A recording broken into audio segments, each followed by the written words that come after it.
దేవుని పరిశుద్ధ నామమునకు మహిమ కలుగును గాక. హల్లెలూయా, హల్లెలూయా. అందరూ రెండు చేతులు పైకెత్తి ప్రభు స్తోత్రం చెప్దాం.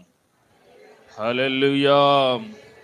దేవుని పరిశుద్ధ నామమునకు స్తోత్రం. ప్రభునందు ప్రియమైనటువంటి దేవుని బిడలారా, మరొకసారి రాత్రి కూడి వచ్చిన మీ అందరికీ మన ప్రభువును ప్రియరక్షకుడైన క్రీస్తు యేసు నామం పేరట శుభాభివందనాలు తెలియజేస్తున్నా.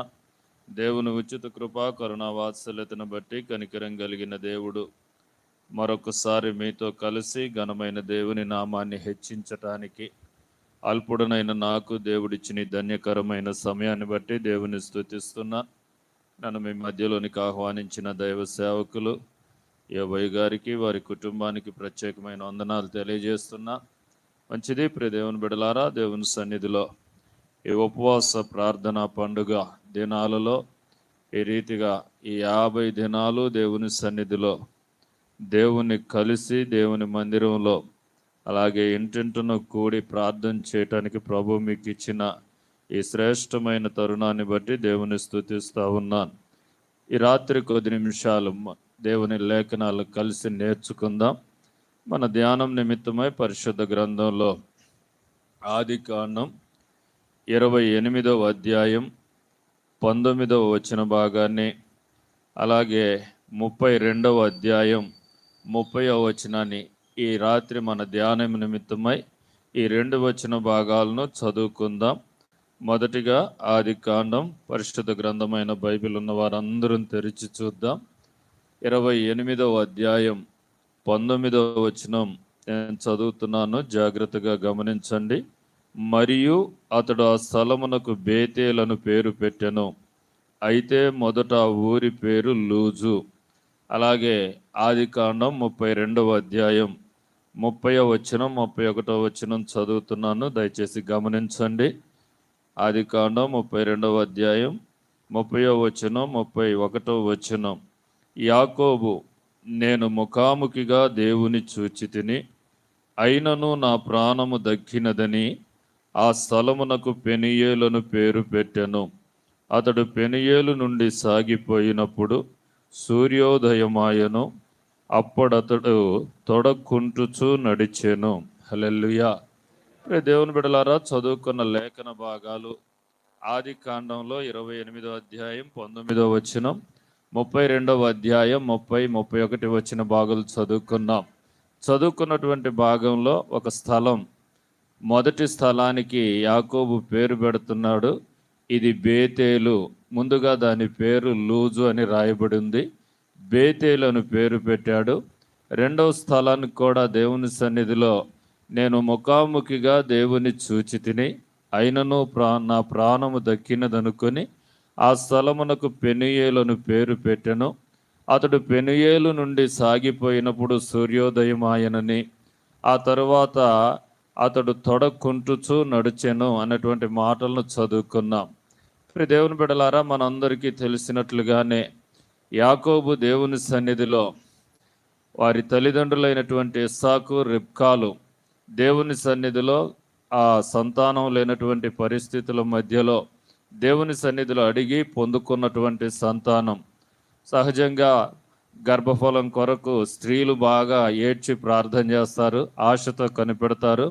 ఇస్సాకు రిబ్కా విషయమై దేవుని సన్నిధిలో ప్రార్థించినప్పుడు దేవుడు అతని ప్రార్థనను ఆలకించి రిబ్కాను జ్ఞాపకం చేసుకొని గర్భాన్ని తెరిచి ఆమెకు 2 అంతల లేకపోతే 2 జనపదములను ఆమెలో ఉంచినట్లుగా, ఆమె ఆ నెలలు నిండుతున్న కొద్దీ లోపల పోరాటం ఎక్కువైపోతూ ఉంది.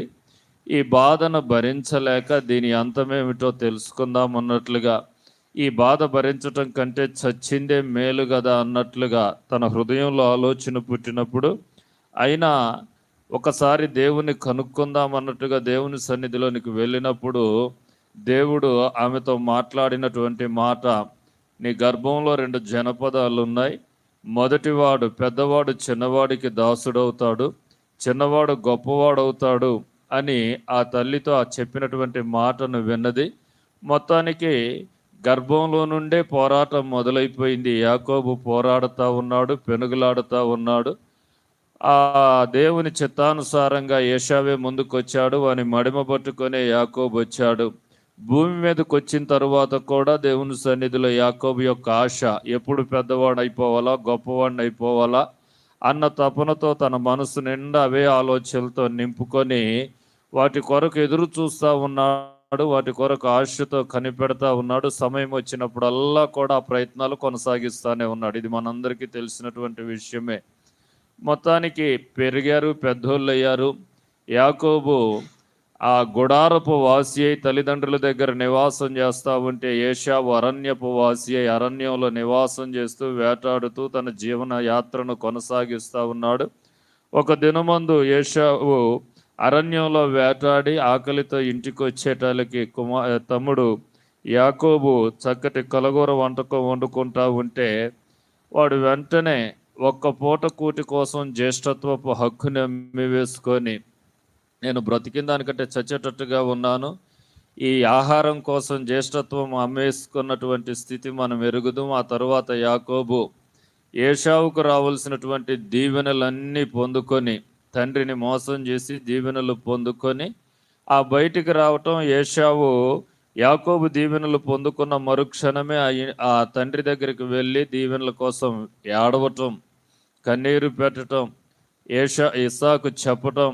ఆ తరువాత ఏశావు తను తానే ఓదార్చుకుంటున్నటువంటి మాటలు విన్నటువంటి తల్లి, బాబు పుత్రశోకం వైధవ్యం రెండూ నాకు ఒక్కసారి వచ్చేటట్లుగా ఉన్నాయి, కాబట్టి నువ్వు ఇక్కడ ఉండటం మంచిది కాదు, ఇదిగో హారానులోనికి వెళ్ళమని పంపినప్పుడు మొదటి వచనంలో మనం చదువుకున్నటువంటి భాగంలో కనపడుతూ ఉంటుంది. అతడు మరణ భయము చేత అన్న చంపుతాడేమన్న భయము చేత పారిపోతూ ఉన్నప్పుడు దేవుని బిడ్డలారా బెయేర్షెబా నుండి బయలుదేరి హారాను ప్రాంతానికి వెళ్ళిన తర్వాత సూర్యాస్తమై ప్రొద్దుగుంకిన తర్వాత సూర్యాస్తమై ఆ చీకటిలో అరణ్యంలో ఒక రాయి తీసుకొని తలగడగా చేసుకొని దేవుని సన్నిధిలో నిద్రపోతా ఉన్నప్పుడు దేవుడు ఒక దివ్యమైనటువంటి దర్శనం, ఆకాశము నుండి ఒక నిచ్చెన భూమి మీదకి వేయబడటం, భూమి మీద నుండి నిచ్చెన ఆకాశము కోననంటున్నంత ఎత్తుగా నిచ్చెన ఉండటం, ఆ నిచ్చెన మీద నుండి దేవుని దూతలు దిగుచు ఎక్కుచు ఈ దివ్యమైన దర్శనం, ఆ దర్శనంలో నుండి ఒక స్వరం యాకోబుతో మాట్లాడటం. దాదాపుగా 28వ అధ్యాయంలో మనం చూస్తే ఆ కలలో 7 రకాలైనటువంటి ఆశీర్వాదాలను గురించి దేవుడు మాట్లాడతాడు. 7 రకాలైనటువంటి ఆశీర్వాదాలు యాకోబుకి దేవుడు వాగ్దానం చేసి, ఆ వాగ్దానం చేసిన తర్వాత పొద్దున్నే తెల్లవారుగానే యాకోబు లేచి, అమ్మో ఇది భయంకరమైన స్థలం, ఇది నిశ్చయముగా దేవుడి స్థలమందున్నాడు, ఇది దేవుని మందిరమే కానీ మరొకటి కాదు అనుకొని తాను తలగడగా పెట్టుకున్నటువంటి రాయినే తీసి నిలబెట్టి దాని మీద నూనె పోసి ఆ స్థలంలో ఒక తీర్మానం చేసుకొని, ప్రభువు చెప్పినట్లుగా నీ వెళ్ళు చోటికి నేను కూడా వస్తాను, నేను నిన్ను విడువను, నీతో చెప్పినది నెరవేర్చు వరకు నేను నిన్ను విడువనని చెప్పినటువంటి ప్రభు మాటను బట్టి నేను వెళ్ళే మార్గంలో నీవు నాకు తోడై నేను చేయు ప్రయత్నాలన్నీ సఫలం చేస్తే, ఇదిగో నాకు అన్నీ ఇచ్చినట్లయితే మరలా నేను తిరిగి స్థలానికి వచ్చినప్పుడు నీవు నాకు ఇచ్చిన దాని అంతటిలో నుండి 10వ వంతు చెల్లిస్తానని మొక్కుబడి చేసుకున్నాడు. హల్లెలూయా. దేవుని బిడ్డలారా, ఆ స్థలానికి పెట్టినటువంటి పేరును చూస్తా ఉన్నాం, బేతేలు. హల్లెలూయా. ఏం పేరండి? బేతేలు. బేతేలు అనే మాటకు అర్థం దేవుని మందిరం లేకపోతే దేవుని ఇల్లు. దేవుని పిల్లలారా జాగ్రత్తగా గమనించండి. ఇక్కడ బేతేలులోనికి ప్రవేశించాడు. ఆ తరువాత 20 సంవత్సరాల పైబడిన తరువాత మనం చదువుకున్న 32వ అధ్యాయంలో మరొక స్థలం కనపడతా ఉంది. అది పెనుయేలు. పెనుయేలు అనేటువంటి మాటకు అర్థం ఏంటంటే దేవుని ముఖము. హల్లెలూయా. నేను అంటాను, దేవుని మందిరంలోనికి వచ్చినటువంటి వారందరూ కూడా నిజంగా వారి జీవితాల్లో దేవుని ఆశీర్వాదాన్ని చూడగలుగుతున్నారా, దేవుని మేలులు వారి జీవితంలో అనుభవించగలుగుతున్నారా అంటే యాకోబు జీవితాన్ని బట్టి మనం చూస్తే నిజమైనటువంటి ఆశీర్వాదం పొందటానికి 20 సంవత్సరాలు పట్టింది యాకోబు జీవితంలో. హల్లెలూయా. హల్లెలూయా. నేను ఎందుకు ఈ మాట జ్ఞాపకం చేస్తున్నా అంటే దేవుని బిడ్డలారా, బేతేలులో అనగా దేవుని మందిరంలో ప్రవేశించాడు, దేవుని దర్శనం కలిగి ఉన్నాడు, దేవుని ప్రత్యక్షత ఆయనకుంది, దేవుని వాగ్దానం ఆయన జీవితంలో ఉంది. కానీ దేవుడు చెప్పింది ఆయన జీవితంలో నెరవేర్చబడటానికి ఎంత సమయం పట్టిందంటే దాదాపు 20 సంవత్సరాలు. అప్పుడప్పుడు మనకు అనిపిస్తుంది, అయ్యా మారు మనసు పొందాను, బాప్తిసం పొందాను, మూర్ఖులకు ఈ తరం వారి నుండి వేరయ్యాను, లోకంలో నుంచి వేరు చేయబడి లోకానికి నాకు సిలువ వేసుకొని దేవుని మందిరంలోనికి వచ్చాను, దేవుని మందిరంలో క్రమంగా ప్రార్థనలు చేస్తున్నాను, ఉపవాసాలు ఉంటున్నాను, ఇంకా విజ్ఞాపన ప్రార్థనలన్నా క్రమంగా మందిరానికి రావటం, దేవునికి ఇవ్వటం అన్నీ జరుగుతున్నాయి.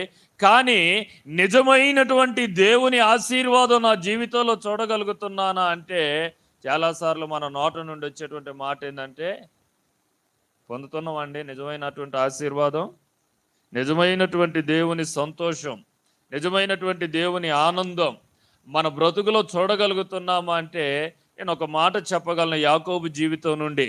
యాకోబుని మనం అడిగితే, బాబు అక్కడెక్కడో హారానుకు బయలుదేరినప్పుడు, బెయేర్షెబాల నుండి హారానుకు బయలుదేరినప్పుడు లూజులో బేతేలులో దేవుని మందిరంలోకి వచ్చావు, నీ జీవితం ఇంత దాకా ఎలా సాగిందయ్యా అంటే ఆయన ఒక సాక్ష్యం చెప్తున్నాడు. చూడండి, మీకు అందరికీ జ్ఞాపకం చేస్తాను. 31వ అధ్యాయం, ఆదికాండం 31వ అధ్యాయం 40వ వచనం చదువుకుందాం. 31వ అధ్యాయం 40వ వచనం చూస్తే, పగటి ఎండకును రాత్రి మంచుకును నేను క్షీణించిపోతుని, నిద్ర నా కనులకు దూరమాయను. హల్లెలూయా. ఏ అనుభవం కలిగినోడు? బేతేలు అనుభవం కలిగిన వాడే, దేవుని దర్శనం కలిగినటువంటి వాడే, దేవుని యొక్క వాగ్దానం కలిగినటువంటి వాడే. దేవుడు చెప్తున్నాడు, నేను నీతో కూడా వస్తాను, నువ్వు వెళ్ళు చోటుకు వస్తాను, నీతో చెప్పినది నెరవేర్చు వరకు నేను నిన్ను విడువనని దేవుడు వాగ్దానం చేశాడు. అయినా 20 సంవత్సరాల తర్వాత యాకోబు చెప్తున్న మాట ఏంటో తెలుసా? పగటి ఎండకును రాత్రి కురియు మంచుకును నా తల తడిసిపోయింది, నేను క్షీణించిపోయాను. నేను అంటాను, మందిరంలో క్షేమాభివృద్ధి ఉండాలి కానీ క్షీణించిపోయే అనుభవం ఉండకూడదు. అవునంటారా కాదంటారా? నా మందిరంలోని మేలుతో నేను మిమ్మును తృప్తిపరుస్తానన్నాడు. దేవుని బిడ్డలారా గమనించండి, మందిరంలోనికి వచ్చిన తరువాత కూడా, మందిరానుభవం కలిగిన తరువాత కూడా, దేవుని దర్శనం కలిగిన తరువాత కూడా, యాకోబు నోట నుండి 20 సంవత్సరాల తర్వాత కూడా మరలా వస్తున్నటువంటి మాట ఏంటంటే, పగటి ఎండకును రాత్రి కురియు మంచుకును నేను క్షీణించిపోయాను, నా కనులకు నిద్ర దూరం అయిపోయింది, నా బ్రతుకులో సమాధానం లేదు, సంతోషం లేదు.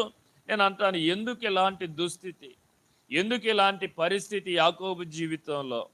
నా ప్రియ దేవుని పిల్లలారా, ఈ రాత్రి మనల్ని మనం పరీక్ష చేసుకుందాం.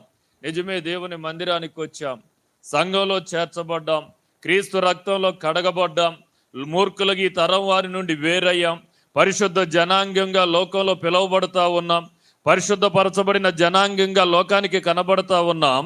కానీ మన ఆధ్యాత్మిక జీవితాల్లో సరిగ్గా మనల్ని మనం పరీక్ష చేసుకుంటే క్షీణించిపోయే దుస్థితి మన జీవితంలో ఉందా? దినదినము క్షేమాభివృద్ధి చెందుతున్నటువంటి వారంగా మనం కనబడతా ఉన్నామా? ఒక్కొక్కసారి ఎవరి నోటన మందలిచ్చినా కూడా ఒక్కొక్కసారి మన హృదయాలను వెనకకు తిరిగి ఆలోచన చేసి పరిశీలన చేస్తే కొన్నిసార్లు మన నోట నుండి వచ్చే మాట ఏంటిదంటే, అయ్యా ఇప్పుడు కంటే అప్పుడే బాగుంది మా పరిస్థితి, ఏదో వచ్చాం జరిగిద్దని ఆశపడ్డాం, కానీ మా బ్రతుకులో ఎందుకో మేము అనుకున్నవేవి జరగటం లేదు, మా జీవితంలో క్షేమాభివృద్ధి కనబడట్లేదు, అభివృద్ధి విస్తరించడం అనేది కనబడట్లేదు. దినము మా జీవితం ఎలాగైపోతుందంటే క్షీణించిపోతున్నట్లుగా, ఇంకా రోజు రోజుకి మా పరిస్థితులు దిగజారిపోతున్నట్లుగా మా బ్రతుకులో కనబడుతుంది.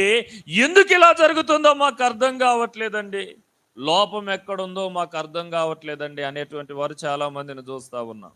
అవునంటారా కాదంటారండి? అంటనే ఉన్నారా అంటలేదా? క్రమంగా మందిరానికి రావట్లేదంటే మందిరానికి వస్తూనే ఉన్నారు, దేవునికి ఇవ్వాల్సిన ఇస్తూనే ఉన్నారు. ఉపవాసాలు, విజ్ఞాపన ప్రార్థనలు, సంఘ ఆరాధనలు, సహవాసం అన్నీ ఉన్నాయి కానీ ఎక్కడో వెలితి కనపడతా ఉంది, ఎక్కడో దేవుడు చెప్పినది మన జీవితంలో సంపూర్ణంగా అనుభవించకుండా మన ఆధ్యాత్మిక జీవితంలో ఎక్కడో లోటు కనపడతా ఉంది. క్షీణించిపోయేటువంటి దుస్థితి మన జీవితంలో కనపడుతుంది. నేను అంటాను, ప్రియ దేవుని బిడ్డలారా, మందిరం దాకా వస్తున్నాం, మందిరంలో దేవుని ప్రత్యక్షతలు చూస్తున్నట్లుగా ఉన్నాం, కానీ పెనుయేలు అనుభవంలోనికి మనం రాలేకపోతా ఉన్నాం. హల్లెలూయా, హల్లెలూయా. అంటే పెనుయేలు అనుభవం అంటే ఏంటి? పెనుయేలు అనే మాటకు అర్థం ఏంటంటే దేవుని ముఖం చూడటం, దేవునితో ముఖాముఖిగా, ఆయనకు నువ్వు నీతో ఆయన, ఆయనతో నీవు నీతో ఆయన, ఒక ఎంత క్లోజ్ రిలేషన్, ఇద్దరు కూడా అతి సన్నిహితమైనటువంటి సంబంధం కలిగినటువంటి ఆ స్థితిలోనికి నువ్వు రాగలిగితే తప్పకుండా నీ జీవితంలో క్షేమాభివృద్ధి అనేది చూడగలుగుతావు. హల్లెలూయా. నేను అంటాను, చాలాసార్లు మందిరానికి వస్తూ ఉన్నాం, దేవుని ముఖం చూడటానికి బదులుగా ప్రజల ముఖాలు చూస్తూ ఉన్నాం. ఆయమ్మ అలాగుంది, ఈ అన్న ఎలాగున్నాడు, ఆ పాస్టర్ గారు అలాగున్నాడు, లేకపోతే ఇలాగున్నారని ఎంతసేపటికి మనుషుల వైపు చూడటం, జరుగుతున్న పరిస్థితుల వైపు చూడటం నేర్చుకుంటున్నాం. కానీ అసలు నేను వచ్చింది దేవుణ్ణి కలుసుకోవటానికి, దేవునిని దర్శించడానికి, దేవునితో నేను నాతో దేవుడు అన్నట్లుగా ఇద్దరం కలిసి ఐక్యం కావాలన్నటువంటి ఆ ఆలోచన మన జీవితంలోకి రావట్లేదు. హల్లెలూయా. ఓ మాట నా ప్రియ దేవుని పిల్లలారా, దేవుని సన్నిధిలో దైవజనునిగా జ్ఞాపకం చేస్తున్నాను. పెనుయేలు అనుభవంలోనికి నువ్వు వస్తే నీ జీవితంలో జరగాల్సిన 3 మార్పులు ఈ రాత్రి నేను త్వరగా చెప్తాను. ఒకవేళ బేతేలు అనుభవంలోకి వచ్చి అక్కడితో సంబరపడిపోవటం కాదు, అక్కడితో ఆగిపోవటం కాదు, నువ్వెక్కడికి రావాలంటే దేవుణ్ణి ముఖాముఖిగా కలుసుకునే అనుభవం, దేవునితో అతి సన్నిహితమైనటువంటి సంబంధం, ఆయన్ని ముఖాన్ని చూసేటువంటి అనుభవం. ఆ అనుభవంలోకి రావాలంటే నీ బ్రతుకులో ఒకవేళ అలాంటి అనుభవంలో ఉన్నావంటే ఈ 3 మార్పులు నీ జీవితంలో కనపడాలి. ఏమిటా మార్పు అంటే, ఒకటి, నీ స్థితి మారాలి. హల్లెలూయా. ఏం మారాలండి? స్థితి మారాలి. స్థితి మారటం అంటే, ఒకప్పుడు దరిద్రులమయ్యా, ఇప్పుడు ధనవంతులమయ్యా, ఇదే కదా ఇప్పుడు క్రైస్తవ లోకంలో కనబడుతున్న స్థితి. అంతేనండి? ఒకప్పుడు ఆకలితో అలమటించే వాళ్ళమయ్యా, ఇప్పుడు 10 మందికి పెట్టడానికి మా దగ్గర ఉందయ్యా. నేను అంటాను, ఈ స్థితి కాదు, ఈ స్థితి కాదు మారాల్సింది. ఒకప్పుడు చీకటి ఉన్నాం, వెలుగు సంబంధులుగా లేము, మందిరంలోకి వచ్చాం, సంఘంలో చేర్చబడ్డాం, దేవుని వాక్యం చేత హెచ్చరించబడుతున్నాం, దేవుని సంఘంలో సహవాసంలో కలిసి కొనసాగుతూ ఉన్నాం. కొనసాగిన తరువాత కూడా ఇంకా మన బ్రతుకులో ఉన్న చీకటి పోవట్లేదు. హల్లెలూయా. మీకు అర్థం కావటానికి చెప్తాను. యాకోబుకు మందిర అనుభవం ఉంది, బేతేలు అనుభవం ఉంది, దేవునితో కలుసుకున్న దైవ దర్శనం కలిగిన అనుభవం ఉంది. యాకోబులో నుంచి మోసాలు పోయాయా? మోసం పోయిందండి? పోయిందా? మోసం చేసే అనుభవం పోవలే, ఆ పాపపు స్వభావం పోవలే. దేవుని దర్శనం ఉంది, దేవుడు తనతో ఉన్నాడు అన్న ధైర్యం ఉంది. అప్పుడప్పుడు దేవుడు కూడా దర్శనమిచ్చి మాట్లాడుతూ ఉన్నాడు. మాట్లాడట్లేదా? కష్టం వచ్చిన ప్రతిసారి దేవుడు యాకోబుతో మాట్లాడుతూనే ఉన్నాడు. కానీ తన బ్రతుకులో ఉన్నటువంటి ఆ మోసపూరితమైనటువంటి ఆలోచనలు, మోసం చేశాడా చేయలేదా? అన్నను మోసం చేశాడు, మామను మోసం చేశాడు. ఎప్పుడు? బేతేలు అనుభవానికి ముందు. బేతేలు అనుభవంలోకి వచ్చిన తర్వాత కూడా అన్నను మోసం చేశాడు, తండ్రిని మోసం చేసింది బేతేలు అనుభవానికి ముందు. బేతేలు అనుభవంలోకి వచ్చిన తర్వాత కూడా మామను మోసం చేసేవాడా కాదా? చేసిండా చేయలేదా? మందల కోసం బలమైన చూలు కట్టేటప్పుడు యుక్తిగా ప్రయత్నం చేసేవాడు, యుక్తిగా ప్రయత్నాలు చేసేవాడు. అలా మోసం చేస్తూ మోసపోయినటువంటి స్థితి. నేను అంటాను, బేతేలు అనుభవంలోనికి వచ్చాడు కానీ చీకటి కార్యాలు ఆయన జీవితంలో నుంచి పోలే. చీకటిలోనే సంచరిస్తూ ఉన్నాడు, చీకటిలోనే సంచరిస్తూ, చీకటిలోనే మోసపోతూ, చీకటిలోనే తన బ్రతుకంతా గడుస్తున్నటువంటి దుస్థితి. నేను అంటాను, ప్రియ దేవుని బిడ్డలారా, ఈ రోజుకి మన ఆధ్యాత్మిక జీవితంలో ఎందుకు క్షేమాభివృద్ధి కలగట్లేదు? దినం మన బ్రతుకులో క్షీణత కలుగుతుంది. బేతేలు అనుభవంలోనికి వచ్చాక కూడా క్షీణత కలుగుతుందంటే, ఇంకా లోకంలో నుండి వేరైపోయి దేవుని దగ్గరకు వచ్చిన ఇలాంటి మోసకరమైన కార్యాలు ఎన్నింటినో కొన్నిటిని విడిచిపెట్టలేనటువంటి స్థితి. లోకంలో ఉన్నటువంటి కొంతమంది జీవితాలు అబద్ధాలు విడిచిపెట్టలేరు, అంతేనండి. కొంతమంది జీవితాల్లో మోసాలు విడిచిపెట్టలేరు, కొంతమంది జీవితాల్లో ధనాపేక్షను విడిచిపెట్టలేరు. ఇంకా మీకు అర్థం కావటానికి మరొక మాట నేను మీకు జ్ఞాపకం చేస్తాను. అపోస్తల కార్యాల గ్రంథం 8వ అధ్యాయంలో చదివితే, సంఘానికి యెరూషలేములో భయంకరమైన హింస కలిగినప్పుడు సంఘం చెదిరిపోయింది. అపోస్తులు మాత్రం యెరూషలేములో మిగిలారు. మిగిలిన సంఘం అంతా చెల్లా చెదిరైపోయింది. ఫిలిప్ అనేటువంటి ఒక దైవజనుడు సమరయ ప్రాంతానికి బయలుదేరి వెళ్ళిపోయి సమరయ ప్రాంతంలో క్రీస్తును గూర్చినటువంటి సువార్త ప్రకటిస్తూ ఉంటే, ఆ పట్టణంలో ఒక వ్యక్తి ఉన్నాడు. అప్పటిదాకా తను గారడీలు చేస్తూ ప్రజలందరినీ మభ్యపెడుతూ దేవుని మహాశక్తి అనబడిన వాడు ఇతడే అన్నట్లుగా ప్రజలందరి దగ్గర ఆ పిలుపు కలిగి, లేకపోతే ఆ పేరు ప్రఖ్యాతులు కలిగి వారిని గారడీలు చేస్తూ మోసాలు చేస్తూ తాను సంపాదించుకుంటూ ఒక ఉన్నత స్థితిలో ఒక మంచి పేరు కలిగినటువంటి వాడుగా, మనుషుల దృష్టిలో పేరు కలిగినటువంటి వాడుగా బ్రతుకుతా ఉన్నాడు. ఈలోగా ఫిలిప్ ఆ ప్రాంతానికి రావటం, ఫిలిప్పు ద్వారా దేవుడు సూచక క్రియలు మహత్కార్యాలు జరిగించటం, క్రీస్తును గూర్చిన సువార్త ఫిలిప్పు ప్రకటిస్తూ ఉంటే, ఈ గారడీలు చేసేవాడిని విడిచిపెట్టి ప్రజలందరూ సత్యదేవుడైన యేసయ్యను వెంబడిస్తూ ఫిలిప్పు ప్రకటిస్తున్న క్రీస్తును వెంబడించటం మొదలుపెట్టాడు. మనోడికి ఒకరోజు అర్థమైపోయింది, ఏంటి మన దుకాణం బంద్ అయిపోయింది, ప్రజలు ఎందుకు మన దగ్గరకు రావట్లేదు ఏంటి అని ఆయన ఎంక్వైరీ చేస్తే తేలింది. ఫిలిప్ అనే దైవజనుడు వచ్చాడు. ఆయన ద్వారా సూచన క్రియలు మహత్కార్యాలు అద్భుతాలు జరుగుతూ ఉన్నాయని తెలుసుకొని తాను కూడా బయలుదేరి వచ్చాడు. మొత్తానికి మారు మనసు పొందాడు, పశ్చాత్తాపడ్డాడు, బాప్తిసం పొందాడు. బాప్తిసం పొందిన నాటి నుండి దైవజనుని విడిచిపెట్టకుండా వెంబడిస్తూ ఉన్నాడు. దైవజనునితోనే వెంబడిస్తున్నాడు. దైవజనుడు ఎక్కడుంటే అక్కడే ఉంటున్నాడు. నేను అంటాను, దైవజనునితో కలిసి ఉంటున్నాడుగా, నిజంగా వీడి మనసు దైవజనునితో అతకబడిందా? దైవజనునితో మనస్సుతోని ఏకీభవిస్తుందా? మారు మనసు పొందనోడా వీడు? మారు మనసు పొందినోడే, బాప్తిసం పొందినోడే. కానీ గతకాలపు అలవాట్లు పోలేదు వీడికి, ఇంకా గతకాలపు పాపపు ఎచ్చలు పోలేదు. దేవుని బిడ్డలారా గమనించండి, దైవజనునితోనే కలిసి తిరుగుతా ఉన్నాడు. ఒకానొక రోజు వచ్చింది సందర్భం, సమరయాలో కూడా కొంతమంది రక్షణ పొందారని తెలిసి యెరూషలేముల నుండి పేతురు యోహానులను పంపితే, పేతురు యోహానులు వచ్చి మీటింగ్ పెట్టి, అబ్బాయి విశ్వసించినప్పుడు పరిశుద్ధాత్మను పొందుకున్నారా అన్నట్లుగా వాళ్ళకి సువార్తను ప్రకటించి వారి మీద చేతులుంచి ప్రార్థన చేస్తూ ఉంటే వారు పరిశుద్ధాత్మ చేత నింపబడతా ఉన్నారు. ఆ మాట ఎప్పుడైతే అందరూ ఆత్మచేత నింపబడతా ఉంటే వీడి ఎచ్చంతా అప్పుడు బయటపడతా ఉంది.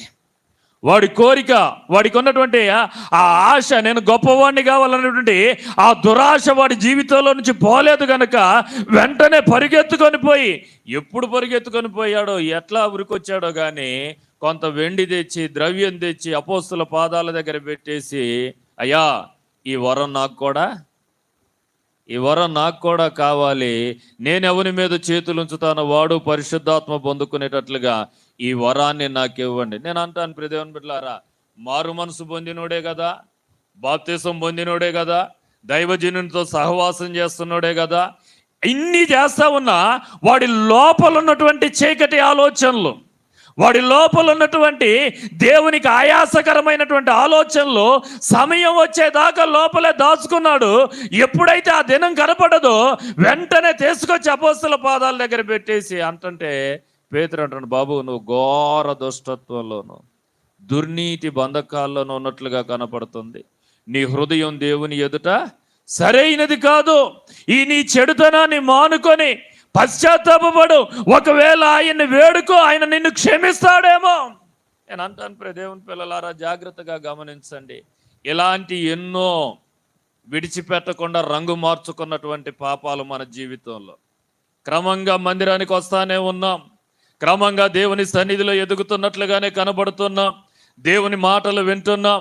యాకోబు జీవితంలో దేవుడు దర్శించినట్లుగా శ్రమ కలిగినప్పుడల్లా దేవుడు దర్శించి మాట్లాడుతానే ఉన్నాడు.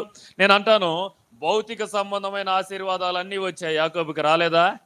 భార్యలు వచ్చారు, పిల్లలు వచ్చాయి, మందలు వచ్చాయి, బలమైన మందలన్నీ యాకోబు అయ్యాయి, అన్నీ దీవించబడుతున్నట్టుగానే ఉన్నది. కానీ అది నిజమైనటువంటి ఆశీర్వాదం అయితే ఎబ్బేకు రేవు దగ్గర తొడగూడు వసిలేదాకా పోరాడాల్సిన అవసరం ఆయనకు వచ్చేది కాదు. జాగ్రత్తగా గమనించండి ప్రియమైనటువంటి దేవుని పిల్లలారా, ఈరోజు చాలా మంది ఆధ్యాత్మిక జీవితంలో బేతేలులోనికి వచ్చిన ఇంగువ గట్టిన గుడ్డ వాసన పోనట్టుగా పాతకాలపు జీవితపు ఆశలు ఇంకా చావకుండా, పాతకాలపు రోత బ్రతుకు ఇంకా చావకుండా, అది ఇంకా ఎక్కడో వేషం మార్చినట్లుగా అంతరంగంలో దాచుకొని ఆ సమయం వచ్చినప్పుడు అది బయటపడతా ఉన్నప్పుడు మన జీవితంలో నిజమైనటువంటి దేవుని ఆశీర్వాదం చూడలేకపోతా ఉన్నాం. హల్లెలూయా. యాకోబు బేతేలులో నుంచి యాకోబు ఇశ్రాయేలుగా మారటానికి ఈ పెనుయేలు దగ్గరికి వచ్చిన తర్వాత ఆ రాత్రంతా పెనుగులాడుతూ ఉన్నాడు. సంపాదించిన 20 సంవత్సరాలు కష్టపడి సంపాదించిన ఆస్తిని అంతా పక్కన పెట్టేసి ఎబ్బేకు రేవు దగ్గర ఒక్కడే ఒంటరిగా మిగిలిపోయి రాత్రంతా ఒకవైపు మరణ భయం, ఏశావు చంపుతాడేమన్న భయం, 400 మంది కత్తులు గుదియలు పట్టుకొని యుద్ధానికి సిద్ధ సన్నద్ధులై యాకోబు మీదకు వస్తా ఉంటే ఆ రాత్రి మరణ భయము చేత దేవుని సమీపించి దేవుని దగ్గర అడుగుతున్న ఒకే ఒక్క మాట ఏందో తెలుసా? నీవు నన్ను ఆశీర్వదించితే తప్ప నేను నిన్ను. మరి ఇప్పుడు దాకా ఉన్నవన్నీ ఏంటయి? ఆశీర్వాదాలు కాదా?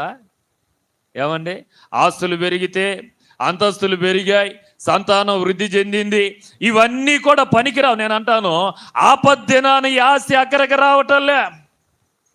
ఆస్తి అక్కడికి రాకపోవటాన్ని బట్టి ఇప్పుడు ఇవేవి నన్ను రక్షించలేవు, నన్ను రక్షించగలిగింది దేవుడే అని ఆ రాత్రంతా పెనుగులాడుతూ ఉంటే, దేవుని పిల్లలారా జాగ్రత్తగా గమనించండి. తొడగూడు వసిలిన తర్వాత ప్రభు అడుగుతున్నది, నీ పేరేంటి? హోషేయ గ్రంథం 12వ అధ్యాయంలో మొదటి 3 వచనాల్లో ప్రభు రాయించినటువంటి మాట, దేవుని దూతను కన్నీళ్లతో బ్రతిమలాడటం మొదలుపెట్టాడు. అయ్యా, నా పేరు యాకోబు, నేను మోసగాన్ని, నా బ్రతుకంతా మోసాలమయం. బేతేలులోనికి వచ్చిన నా మోసాలు విడిచిపెట్టలే, బేతేలులోకి వచ్చిన నా చీకటి జీవితాన్ని విడిచిపెట్టలే, బేతేలులోనికి వచ్చిన నాకున్నటువంటి లోకాశలను విడిచిపెట్టలేదు అని కన్నీటితో పశ్చాత్తాపడి దేవుని పాదాలు పట్టుకొని బ్రతిమలాడుతూ ఉన్నాడు. హల్లెలూయా. బేతేలులో తెల్లవారింది అన్నట్టుగా ఉంది, కానీ ఈ 20 సంవత్సరాలు యాకోబు జీవితంలో చీకట్లోనే నడిచిపోయింది. చీకట్లోనే రాహేలుకు బదులు లేయం వచ్చింది. అలా ఎన్నో మోసాలు, ఎన్నో భయంకరమైన పరిస్థితులు. నేను అంటాను దేవుని బిడ్డలారా, పెనుయేలు అనుభవంలోనికి వస్తే నీ స్థితి మారాలి, చీకటి జీవితం పోవాలి, నీ జీవితం వెలుగుమయమై ఉండాలి. చూద్దాం పరిశుద్ధ గ్రంథంలో చక్కటి మాట నేను మీకు జ్ఞాపకం చేస్తాను. 1 యోహాను పత్రిక 1వ అధ్యాయం, 1 యోహాను పత్రిక 1వ అధ్యాయంలో 1-2 మాటలు చదువుకుందాం. చూడండి, 6వ వచనం చదువుకుందాం. 6వ వచనం చదువుకుందాం. ఆయనతో కూడా సహవాసం. 5వ వచనం కూడా చదవండి. మనం ఆయన వలన విని మీకు ప్రకటించు వర్తమానమేమనగా, దేవుడు వెలుగై ఉన్నాడు, ఆయన యందు చీకటి ఎంత మాత్రమును లేదు. ఆయనతో కూడా సహవాసము గలవారమని చెప్పుకొని చీకటిలో నడిచిన ఎడల మనం అబద్ధమాడుచు. హల్లెలూయా. ఇప్పుడు ఒక్క నిమిషం మనల్ని మనం పరీక్ష చేసుకుందాం. వెలుగులోకి వచ్చాం, మందిరంలోకి వచ్చాం, మూర్ఖులకు ఈ తరం వారి నుండి వేరయ్యాం. అయినా మనం దేవునితో సహవాసం చేస్తున్నాం అనుకుంటూ ఇంకా ఎలా ఉన్నామట?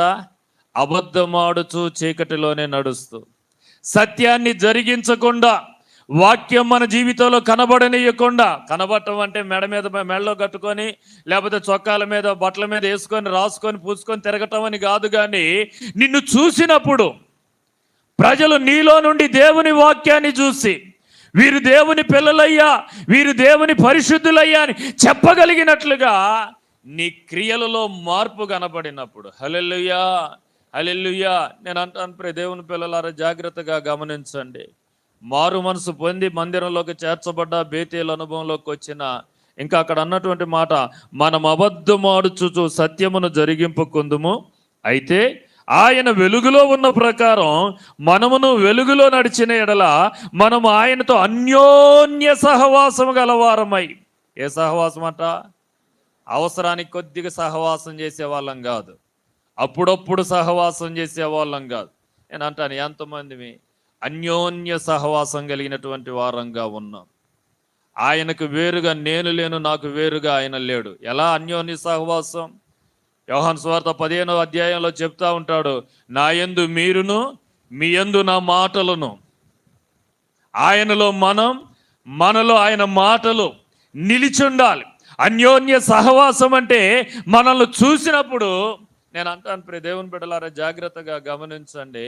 లోకంలో 100కి 1 బైబిల్ చదువుతాడు, మిగిలిన 99 మంది ఏం చేస్తారంటే బైబిల్ చదివే ఒక్కడిని మిగిలిన 99 మంది చదువుతారు. ఈరోజు దైవజనునిగా జ్ఞాపకం చేస్తున్నాం ప్రియ దేవుని బిడ్డలారా, మందిరానికి వస్తున్నటువంటి మనం, దేవుని బేతేలు అనుభవంలోనికి వచ్చినటువంటి మనం, ఆ వెలుగుమయమయ్యి ఆ వెలుగులాగా మనం బ్రతుకుతా ఉంటే, మనలో నుండి దేవుని వాక్యాన్ని చూసి, మనలో ఉన్నటువంటి దేవుని వాక్యాన్ని చూసి ప్రజలు తప్పకుండా దేవుని మహిమపరచరు. మీకు అర్థం కావటానికి మరొక మాట చెప్తాను. ఇశ్రాయేలీలు 430 సంవత్సరాలు ఐగుప్తు దాస్యత్వం నుంచి విడుదల పొందారు. విడుదల పొంది అరణ్యంలో 40 సంవత్సరాలు మోషే నాయకత్వంలో నడిపించబడుతూ ఉన్నారు. మోషే నాయకత్వంలో నడిపించబడుతూ ఎర్ర సముద్రం ఆరింది మొదలుకొని అరణ్యంలో ఎన్ని అద్భుతాలు దేవుడు చేశాడో ఇవన్నీ ఒక ఆమె చదువుతా ఉంది. ఎవరామా? ఎవరండి? అరణ్యంలో ఇశ్రాయేలీల పక్షిన జరిగిన కార్యాలన్నీ ఒక ఆమె చదువుతుంది. ఎవరో తెలుసా? యెరికో పట్టణంలో ఉన్నటువంటి, పట్టణం మీద ఉన్నటువంటి రాహబ్ అనే వేశ్య. యెహోషువ గ్రంథం 2వ అధ్యాయంలో ఆమె చెబుతుంది, ఇదిగో ఐగుప్తులో దేవుడు మీ పక్షాన చేసిన కార్యాలు, అరణ్యంలో దేవుడు మీ పక్షాన జరిగించిన కార్యాలు. ఎవరు చెప్పారు ఆమెకి? దేవుని పిల్లలారా జాగ్రత్తగా గమనించండి. ఆమె పరిశీలన చేస్తా ఉంది. భయంకరమైన వేశ్యావృత్తిలో ఉన్నటువంటి ఆమె. కానీ ఇశ్రాయేలులు ఆ వెలుగులో నడుస్తూ ఉంటే వారిని చదవటం మొదలుపెట్టింది. అరణ్యంలో ఓగును ఓడించడం, సిహోను ఓడించడం, మారానీలు మధురంగా మార్చబడటం, అరణ్యంలో వారు పోషించబడటం, ఇవన్నీ చదివినప్పుడు ఆమె చెప్తుంది, అయ్యా, యెరికోలో ఉన్నటువంటి ఏ ప్రజల గుండెలు కూడా ధైర్యంగా లేవు. మీ పక్షాన దేవుడు ఉన్నాడు, ఆయన మీద గెలిచి పోరాడి గెలుస్తామన్న ధైర్యం మాకు లేదు, మా గుండెలన్నీ కరిగిపోయాయి. నేను అంటాను ప్రియ దేవుని బిడ్డలారా, మనం నిజంగా వెలుగు సంబంధులమైతే, వెలుగులో ఆయనతో అన్యోన్య సహవాసం కలిగి ఆయన సన్నిధిలో నడుస్తున్నటువంటి వారమైతే, అన్యులు మనల్ని చూసి దేవుని సత్యాన్ని గుర్తించగలుగుతారు. ఇశ్రాయేలీలను గొప్ప చేసిందా ఆమె? దేవుణ్ణి గొప్ప చేసిందా? ఇశ్రాయేలీలను గొప్ప చేసిందా? దేవుణ్ణి గొప్ప చేసిందా? దేవుణ్ణి గొప్ప చేస్తా ఉంది. ఆ దేవుడు మీ పక్షాన జరిగించిన కార్యాలు, ఆయన ఆకాశం మీద, ఆకాశమందును భూమి మీదను సముద్రముల యందు దేవుడే, ఆయనే శక్తిమంతుడని దేవుని కనపరచగలుగుతా ఉంది. నేను అంటాను, మనం వెలుగు సంబంధులమైతే, దేవునితో సహవాసం, అన్యోన్య సహవాసం కలిగిన వారం అయితే, దేవుని పిల్లలారా, దేవుని సన్నిధిలో ప్రజలు మనలో నుండి దేవుని చూడగలగాలి. మనలో నుండి దేవుని చూసి మనల్ని బట్టి దేవుని మహిమపరచగలగాలి. మత్తయి సువార్త 5వ అధ్యాయం 16వ వచనంలో చదివితే, యేసుక్రీస్తు ప్రభు కొండ మీద ప్రసంగంలో చెప్తున్నటువంటి మాట 5వ అధ్యాయం 16వ వచనం మత్తయి సువార్తలో చదివితే, పరలోకమందున్న దేవుడు మహిమపరచబడినట్లుగా మనుష్యులు మీ సత్క్రియలను చూచి పరలోకమందున్న దేవుని మహిమపరచినట్లుగా వారి ఎదుట మీ వెలుగును ప్రకాశింపనీయుడి. ఇప్పుడు గారడి సీమోని ఏ వెలుగు ప్రకాశింపనిస్తాడు? యాకోబు ఏ వెలుగు ప్రకాశిస్తా ఉంది? మోసాలే. దేవుని బిడ్డలారా జాగ్రత్తగా గమనించండి. నీ స్థితి మారటం అంటే, ఒకప్పుడు చీకటై ఉన్నాం, ఒకప్పుడు అబద్ధికులమై ఉన్నాం, ఒకప్పుడు మోసగాలమై ఉన్నాం. దేవుని మందిర అనుభవంలోనికి వచ్చిన తర్వాత వాటిని విడిచిపెట్టి, అటన్నిటిలో నుండి మారు మనసు పొంది వాటిని విడిచిపెట్టి, వేషం మార్చొద్దు, రంగు మార్చొద్దు, బ్రతుకే మార్చుకుందాం. ఆ బ్రతుకులో మార్పు కలిగినప్పుడు ఇశ్రాయేలీని చూసి రాహబ్ అనే వేశ్య చెప్పగలుగుతా ఉంది, దేవుడు మీ పక్షాన జరిగించిన కార్యాలను చూసినప్పుడు మా గుండెలు కరిగి నీరైపోయినాయి, మేమెవ్వరూ మీ ఎదుట నిలవలేం, మీ దేవునితో పోరాడలేం. దేవుని బిడ్డలారా, దేవుని సన్నిధిలో దైవజనునిగా జ్ఞాపకం చేస్తున్నా, నిజంగా మన స్థితి మారితే, పెనుయేలు అనుభవంలో ఉన్నటువంటి వారం, పెనుయేలు అనుభవంలోకి రావాలంటే మన స్థితి మారాలి. చూడండి, ఇంకొక మాట కూడా మొదటి యోహాను పత్రికలోనే 2వ అధ్యాయంలో ఇంకొన్ని మాటలు చదువుదాం. చూడండి, 2వ అధ్యాయం 8వ వచనం చదువుకుందాం. 2వ అధ్యాయం 8వ వచనం, మొదటి యోహాను పత్రిక. మరియు క్రొత్త ఆజ్ఞను మీకు రాయిచున్నాను, చీకటి గతించుచున్నది, సత్యమైన వెలుగు ఇప్పుడు ప్రకాశించుచున్నది గనుక అది ఆయన యందును మీ యందును సత్యమే. వెలుగులో ఉన్నామని చెప్పుకొనుచు తన సహోదరుని ద్వేషించువాడు ఇప్పటి వరకును ఎక్కడున్నారట? వెలుగులో నడుస్తున్నామని చెప్తున్నాం. ద్వేషం చావలేదు, పగ చావలేదు కదండి. నేను అప్పుడప్పుడు అంటాను మా సంఘంలో వాళ్ళతో, అమ్మా మీ తోటి కోడలతో మీకు సమాధానం ఉందా అని అడుగుతాను. వైరం, ఇంత మాట అన్నాక ఎట్టబడతాం అయ్యగారు? మీ అత్తతో మీకు సమాధానం ఉందా? నీ తోటి సహోదరునితో నీకు సమాధానం ఉందా? సహోదరుని ద్వేషించే అనుభవం.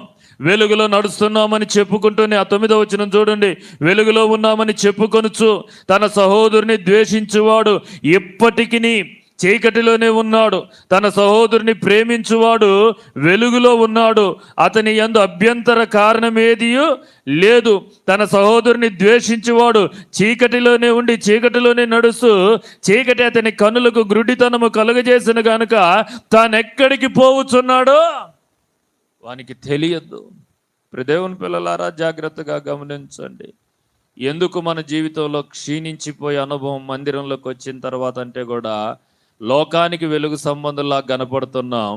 అంతరంగంలో ఉన్న చీకటి మాత్రం ఈ ద్వేషం, పగ, మత్సరం, అసూయ, కలహపడే స్వభావం, అన్యాయంగా గుద్దులాడే స్వభావం, అబద్ధాలు, వీటన్నిటిని విడిచిపెట్టకుండా. యాకోబు గుద్దులాడేవాడా కాదా? మామతో పోరాడుతానే ఉండేవాడు, అబద్ధాలు ఆడుతానే ఉండేవాడు, మోసాలు చేస్తానే ఉండేవాడు. తన బ్రతుకులో 20 సంవత్సరాలు పగటి ఎండకు రాత్రి కురియు మంచుకు తడవాల్సిన దుస్థితి, క్షీణించిపోయే దుస్థితి, కళ్ళకు నిద్ర లేనటువంటి దుస్థితి. ఎందుకంటే బేతేలు అనుభవంలోనికి వచ్చాడు, కానీ బేతేలులో దేవునితో నడుస్తున్నాను అనుకున్నాడు, కానీ ఆ చీకటి కార్యాలను విడిచిపెట్టలేనటువంటి దుస్థితి. దేవుని పిల్లలారా, దేవుని సన్నిధిలో దైవజనునిగా జ్ఞాపకం చేస్తున్నా, నీ స్థితి మారకపోతే, ఎన్ని సంవత్సరాలు వచ్చి మందిరానికి వచ్చిన ఆ పాపపు ఆలోచనలు, పాపపు తలంపులు, చీకటి కార్యాలను విడిచిపెట్టలేకపోతే నువ్వు పెనియేలు అనుభవంలోనికి రాలేవు. ఒక మాట ధైర్యంగా చెప్తున్నాను, ఒకరోజు మనమందరం ముఖాముఖిగా ఆయన్ని ఎదుర్కోవాలి. ఆయన్ని ఎదుర్కోవాలంటే ఆయన ఉన్నట్టుగా మనం ఉంటేనే ఆయన్ని ఎదుర్కొంటాం. ఆయన ఉన్నట్టుగా మనం ఉంటేనే ఆయన ఎదుర్కోగలుగుతాం. ఒకటి, స్థితి మారాలి. 2వ మాట నేను మీకు జ్ఞాపకం చేస్తాను, చూడండి. 2వ మాట ఏం మారాలంటే నడక మారాలి. హల్లెలూయా. బేతేలులో చక్కగానే నడుచుకుంటూ పోయాడు. పెనియేలు అనుభవంలోనికి వచ్చిన తర్వాత 31వ వచనంలో, 32వ అధ్యాయం 31వ వచనంలో రాయబడ్డది, అతడు తొడకుంటుచు నడుచుచుండెను. హల్లెలూయా. ఎట నడుస్తున్నాడట? వేరొక ఆధారం కావాల్సి వచ్చింది. ఒక చేతిలో ఒక కర్ర, లేకపోతే ఎవడో ఒకరిని మీద ఆధారపడి నడవాల్సినటువంటి స్థితి. నేను అంటాను దేవుని బిడ్డలారా, ఈరోజు చాలామంది క్రైస్తవుల జీవితంలో మందిరంలోనికి వచ్చినా, భక్తి చేస్తున్నా, ప్రార్థన చేస్తా ఉన్నా, నా మట్టుకు నేనే నడుస్తానన్నటువంటి సెల్ఫ్ కాన్ఫిడెన్సే కానీ దేవుని మీద ఆధారపడి బ్రతుకుదాం అన్నటువంటి ఆలోచన మన జీవితంలోకి రావట్లేదు. ఒక మాట చెప్పి ఒక భక్తుని జీవితంలో నుంచి నేను కొన్ని మాటలు ఈ రాత్రి మీకు జ్ఞాపకం చేస్తాను. చూద్దాం పరిశుద్ధ గ్రంథంలో. చూడండి, యోహాను సువార్త 21వ అధ్యాయం, యోహాను సువార్త 21వ అధ్యాయం 18వ వచన భాగాన్ని చదువుకుందాం. యోహాను సువార్త 21వ అధ్యాయం 18వ వచనం చదువుకుందాం. యేసు, నా గొర్రెలను మేపుము, నీవు యవనుడు వస్తావంటే ఆకాశం తెరవబడి ఒక దుప్పటి ఆయన దగ్గరికి రావటం, ఆ దుప్పటిలో రకరకాలైనటువంటి పశువులు, లేకపోతే చతుష్పాద జంతువులు, పురుగులు అవన్నీ కనబడతా ఉంటే దేవుడు అంటున్నాడు, పేతురు లేచి వాటిని చంపుకొని తినంటే, అయ్యా అపవిత్రమైంది ఎప్పుడు నేను ముట్టలేదు, నేను అంటలేదు. దేవుడు ముమ్మారు మాట్లాడినా అది చేయటానికి ఆయనకి ఇష్టం లేదు. హల్లెలూయా. దేవుని పిల్లలారా, జాగ్రత్తగా గమనించండి. ఇప్పుడు ఇష్టం లేకపోయినా, ఆ దర్శనం వచ్చింది, దాని భావం ఏంటో అని ఆలోచన చేస్తుంటే కిందకు వచ్చేటాలకి కొర్నేలి ఇంటి నుండి వచ్చినటువంటి మనుష్యులు, వాళ్ళతో పాటు వెళ్ళిపోయాడు. వాళ్ళతో పాటు వెళ్ళిపోయి అన్యజనులకు సువార్తను ప్రకటించి వారిని ప్రభువులోనికి నడిపించి వారిని దేవుని ఆత్మతో నింపబడ్డారు. నేను అంటాను, మనస్ఫూర్తిగానే చేశాడా ఈ పరిచర్య? అన్యజనులకి సువార్త ప్రకటించడం మనస్ఫూర్తిగానే చేశాడా పేతురు? ఇష్టం లేకపోయినా చేశాడు. ఎందుకు ఈ మాట చెప్తున్నా అంటే, ఒకవేళ ఆయన ఇష్టపూర్తిగా చేస్తే గలతీ పత్రికలో 2వ అధ్యాయంలో పౌలు ఆయనను ఎదిరించాల్సిన అవసరం వచ్చేది. పౌలు డైరెక్ట్గా అంటున్నాడు, నేను కేఫాను ముఖాముఖిగా ఎదిరించాను. ఎందుకు ఎదిరించావయ్యా అంటే అంటున్నాడు, అన్యజనులతో యెరూషలేము నుండి యూదులు రాకముందు అన్యజనులతో కలిసి ఉన్నాడు, కానీ వారు రాగానే వారి నుండి వేరైపోయి మాయావేషం వేసుకున్నావని పౌలు ఆయనని ఎదిరించినట్లుగా చూస్తా ఉన్నాను. నేను అంటాను, ఎందుకు ఈ మాట చెప్తున్నానంటే, దేవుని పిల్లలారా, ఒకప్పుడు తన ఇష్టం వచ్చినట్లుగా నడిచాడు. ఎప్పుడైతే పెనుయేలు అనుభవంలోనికి వచ్చిందో ఆయన నడక మారింది. ఆయన ఇష్టం కాదు, ఇష్టం లేకపోయినా దేవుని ఆత్మ వచ్చి నడిపిస్తా ఉంటే ఆత్మకు విధేయుడై నడవటం మొదలుపెట్టాడు. ఒక మాట నా దేవుని పిల్లలారా, దేవుని సన్నిధిలో దైవజనునిగా జ్ఞాపకం చేస్తున్నా, పెనుయేలు అనుభవంలోకి వచ్చావు అనే దానికి 2వ గుర్తు ఏంటిదంటే, ఒకప్పుడు నీ ఇష్టాలను నెరవేర్చుకున్నావు, నీ ఇష్టాల కొరకు ప్రాకులాడావు. ఇప్పుడు నీ ఇష్టాలు కాదు, దేవుని ఇష్టమే నీ ఇష్టమైపోవాలి. అది నీకు ఇష్టంగా ఉన్నా లేకపోయినా దానినే నెరవేర్చటానికి, దానికే నిన్ను నీవు అప్పగించుకోవటానికి, దానినే నీవు చేయటానికి నీ జీవితాన్ని సమర్పించుకొని దేవుని సన్నిధిలో ముందుకు నడిచేటువంటి అనుభవం కావాలి. హల్లెలూయా. నా దేవుని పిల్లలారా, ఎంతమంది మీ దేవుని ఇష్టమే నా ఇష్టమని, దేవుని చిత్తమే నా చిత్తమని, దేవుని చిత్తానుసారంగా నడవటానికి మనం ఇష్టపడతా ఉన్నాం. ఈ రోజుకి దేవుని బిడలారా, మన ఇష్టాల కోసం ప్రాకులాడటం, పోరాడటం, ప్రార్థన చేయటం, ఉపవాసాలు ఉండటం, నడుంగొట్టుకోవటం చాలా వేదనకరమైనటువంటి పరిస్థితి.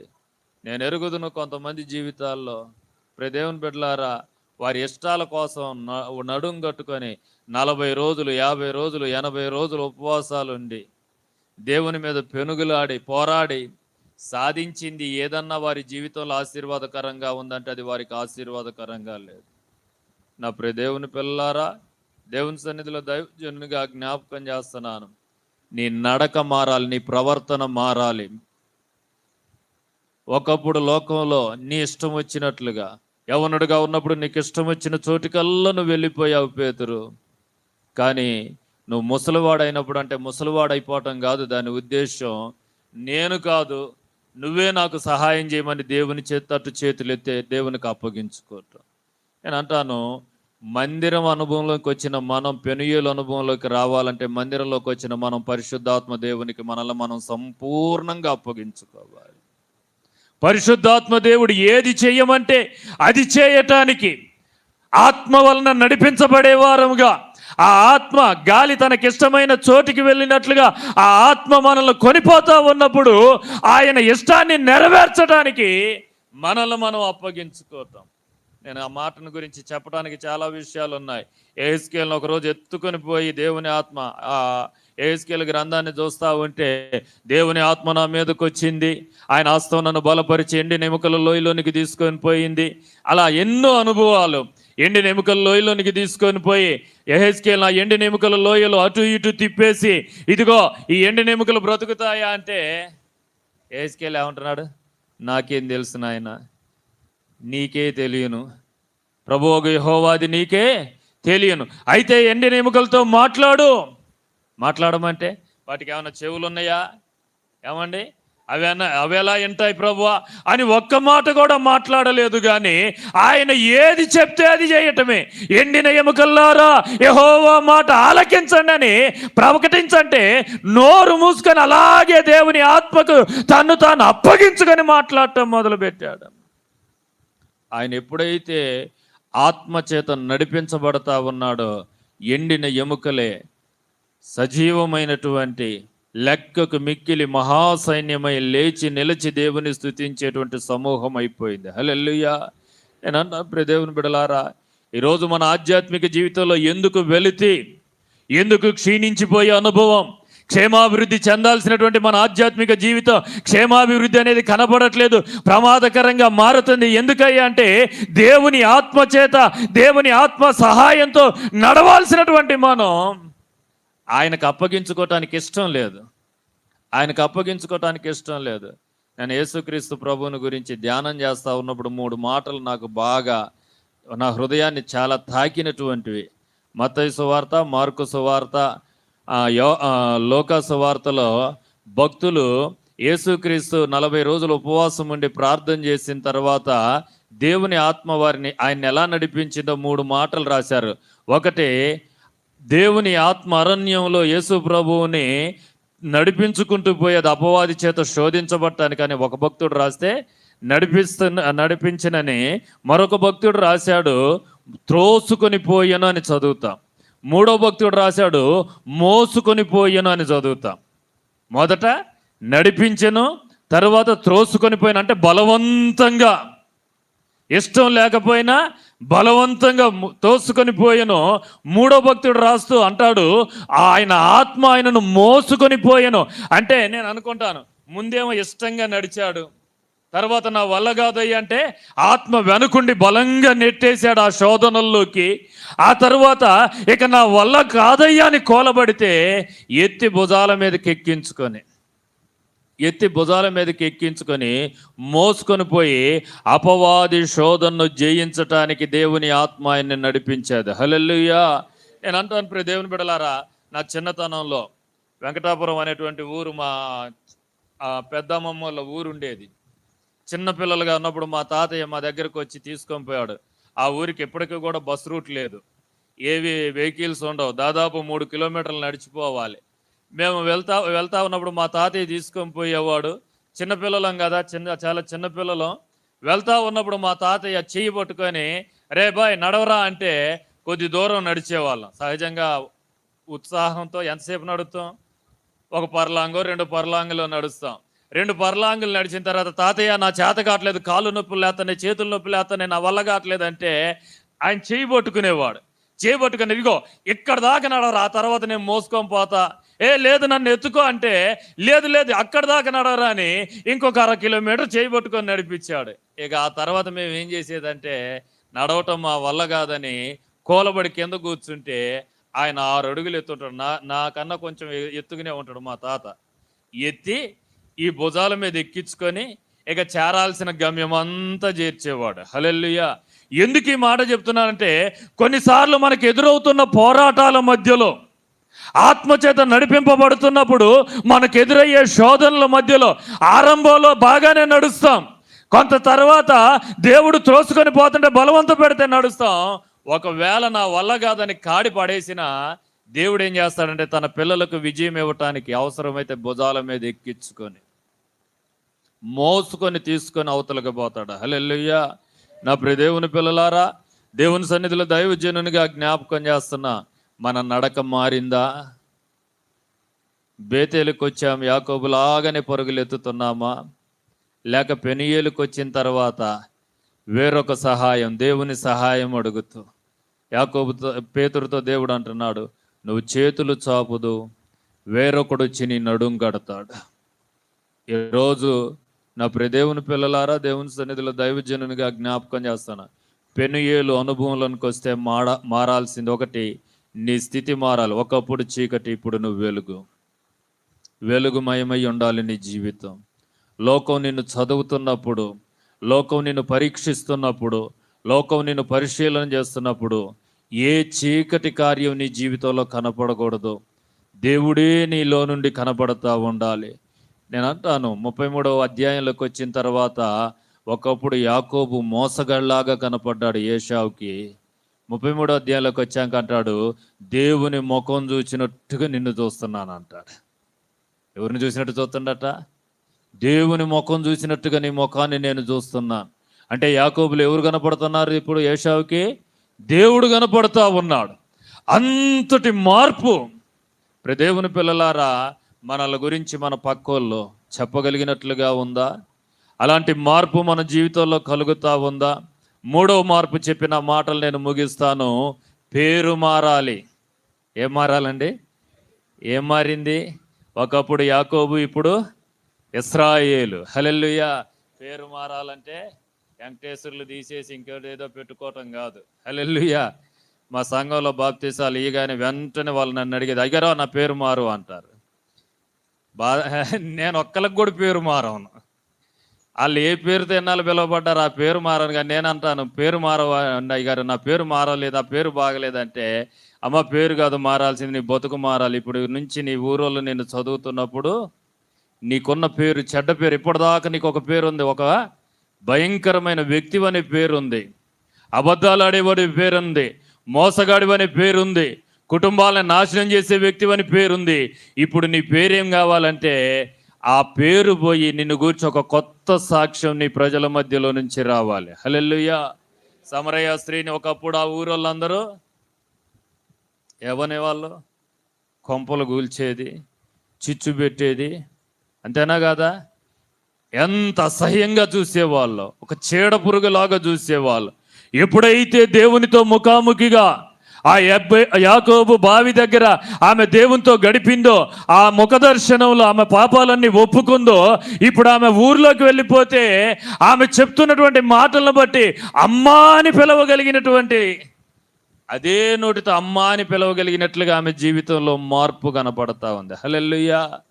ఇంకొక ఉదాహరణ చెప్తాను. జక్కయ్య, ఎరికో పట్టణంలో ఏ పేరుంది జక్కయ్యకి? ఏ పేరుందండి ఎరికో పట్టణంలో జక్కయ్య గారికి? పేరే జక్కయ్య, పవిత్రుడని. కానీ ఊరోళ్ళందరూ పెట్టుకున్న పేరేంది? వీడు పాపి పాపి పాపి పాపి అని. హల్లెలూయా. ఊరోళ్ళందరూ పాపి అంటారు, పేరు మాత్రం గొప్పగానే బ్రతుకంతా దిబ్బలాగా ఉంది, పెండ కుప్పలాగా ఉంది ఆయన బ్రతుకు. పాపి పాపి పాపి అని పిలుస్తా ఉన్నారు. యేసయ్య ఇంటికి వెళ్తుంటే కూడా ఇంతటి పాపి దగ్గరికి ఈ పరిశుద్ధుడైన దేవుడు వెళ్తున్నాడేంటి అన్నట్టుగా ఉంది. నేను అంటాను, ఇంట్లోకి వెళ్ళాక యేసుతో ముఖాముఖిగా కొంత సమయం గడిపాక ఏమైపోయిందో కానీ జక్కయ్య జీవితంలో తన బ్రతుకు మార్చుకోవటానికి ఇష్టపడ్డాడు. నిలబడి, అయ్యా నా ఆస్తిలో సగం పేదలకు ఇచ్చేస్తా ఉన్నా, ఎవరి దగ్గర అక్రమంగా సంపాదించానో వానికి తిరిగి 4 అంతలుగా చెల్లిస్తున్నాను. నేను అనుకుంటాను, ఇప్పటిదాకా పాపన్నోళ్ళు ఇప్పుడు ఆస్తిలో సగం పేదలకు పంచిపెడతా ఉంటే ఊర్లో ఉన్నటువంటి పేదోళ్ళు అందరూ ఏమంటారండి? దానకర్ణుడు అండి అంటారా అనరా? ఎంత మంచోడునండి, ఆస్తి అంతా పంచి పెడుతున్నాడండి అంటారా అనరా? నేను అంటాను, దేవుని బిడ్డల పేరు మారటం అంటే ఇది. ఊర్లో మనకు ఒక చెడు సాక్ష్యం ఉంది, ఒక భయంకరమైన పేరుంది, పేరు గొప్పగానే ఉంది, కానీ లోకంలో ప్రజలు మనల్ని గూర్చి మాట్లాడుకుంటున్న మాట, ఆ సాక్ష్యం వేరుగా ఉంది. పెనుయేలు అనుభవంలోనికి నీవు వస్తే నీ పేరు మారాలి. ఇంతకు ముందు ఉన్నటువంటి చెడ్డ పేరుకు బదులుగా ఒక మంచి పేరు. నేను అంటాను, వాళ్ళందరూ పాపి పాపి అని అందరూ వాళ్ళు ఇప్పుడు ఏ పేరు పెట్టుకున్నారో కానీ నా యేసయ్య వానికి పెట్టిన పేరు ఏంటంటే, ఇతడు అబ్రహాము కుమారుడు. హల్లెలూయా. ఎవరు కుమారుడట? అబ్రహాము కుమారుడు. ఎలా అబ్రహాము కుమారుడు అయ్యాడు? నేను మా సంఘంలో ఒకరోజు ఇట్లాగే వాక్యం చెబుతూ అడిగాను, అమ్మా జక్కయ్య అబ్రహాం కుమారుడు అని దేవుడు అన్నాడు, అసలు జక్కయ్యకు అబ్రహాం కుమారుడు అంటే అబ్రహాములో ఉన్న లక్షణాలు ఏమన్నా కనపడాలి కదా జక్కయ్యలో, ఏం లక్షణాలు కనపడ్డాయి అన్నాను. ఏం కనపడ్డాయండి? అబ్రహాం కుమారుడు అనాలి అంటే అబ్రహాముకి లక్షణాలు ఏవో కనపడాలిగా. ఏం లక్షణాలు కనపడ్డాయి? ఒక్కటి చెప్పండి మీరు. నేను ఇట్లాగే అడిగితే మా సంఘాలు అన్నారు, అబ్రహాము ధనవంతుడు, జక్కయ్య ధనవంతుడు అండి. అబ్రహాం ధనవంతుడు, జక్కయ్య ధనవంతుడు అండి అన్నారు. మరి అట్టయితే యోబు కూడా ధనవంతుడేగా. ఇంకెంతమంది ధనవంతులు లేరు? ఉన్నాడా లేడా? బేదలాజరు దగ్గర ధనవంతులు లేడా? మరి ఏంటి అబ్రహాం కుమారుడు అన్నాడా దేవుడు? అబ్రహాముకి విశ్వాసం ఉంది, జక్కయ్యకు విశ్వాసం ఉంది. అబ్రహాముకు సమర్పణ ఉంది, జక్కయ్యకు సమర్పణ ఉంది. అబ్రహాముకి నిరీక్షణ ఉంది, జక్కయ్యకి నిరీక్షణ ఉంది. ఈ 3 కార్యాలు, ఇంకా చెప్పడానికి చాలా విషయాలు ఉన్నాయి, కానీ ఇవి ఎప్పుడైతే కనపడ్డాయో ఇప్పుడు అంటున్నాడు దేవుడు, ఇతడు అబ్రహాము కుమారుడు.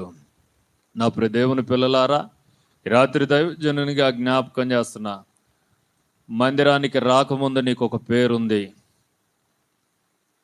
కొండేలు చెప్పేదనో, అబద్ధాలు ఆడేదనో, మోసగాడనో, ధనాపేక్ష కలిగిన వాళ్ళనో, లోబెనో. ఒకప్పుడు లోబే జక్కయ్య, ఇప్పుడు దాతృత్వం కలిగినటువంటి వాడిగా మారిపోయిండు. ఒకప్పుడు అంతా నాకే అనుకున్నాడు, ఇప్పుడు నాకేమీ లేకపోయినా పర్వాలేదు, అంతా పంచిపెట్టడమే అనుకున్నాడు.